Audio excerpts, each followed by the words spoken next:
Hello people, how I spend my weekend. Today is Saturday. Venkateswara టెంపుల్కి వెళ్దాం రండి. ఎంతసేపు వెయిట్ చేసినా ఫ్రీ బస్ రాలేదని నేనైతే ఆటో ఎక్కి స్టార్ట్ అయిపోయాను. ఇక టెంపుల్లోకి ఎంటర్ అవ్వగానే భజన కార్యక్రమం చూసుకున్నాను. ఈ టెంపుల్ సాక్షాత్తు తిరుపతి వెంకటేశ్వర స్వామి చూసినట్టే ఉంది.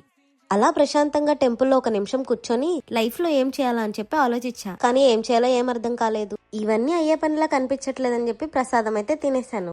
అదే ప్రసాదంతో పాటు ఆ వెంకటేశ్వర స్వామి పెట్టే అన్నదానం కూడా నేను స్వీకరించేశాను. అలా గోవిందస్వామి వారి టెంపుల్లో హాఫ్ డే స్పెండ్ చేసిన తర్వాత గోవింద గోవింద అనుకుంటూ మళ్ళీ ఇంటికి రిటర్న్ అయిపోయాను. ఈ వీకెండ్ మా మమ్మీ డాడీ మ్యారేజ్ యానివర్సరీ. ఇంక డెకరేషన్ కంప్లీట్ చేసుకొని నేను ఆర్డర్ ఇచ్చిన కేక్ అయితే తెచ్చేసా. సెలబ్రేషన్ అయితే స్టార్ట్ అయిపోయింది. సెలబ్రేషన్ స్టార్ట్ అయింది కానీ మా అక్క మిస్ అవుతుంది. అందుకనే వీడియో కాల్ చేసి వీడియో కాల్లో సెలబ్రేట్ చేసుకున్నాం. అది చూసి మా అక్క ఏమందో తెలుసా? Thanks for watching. Please do subscribe.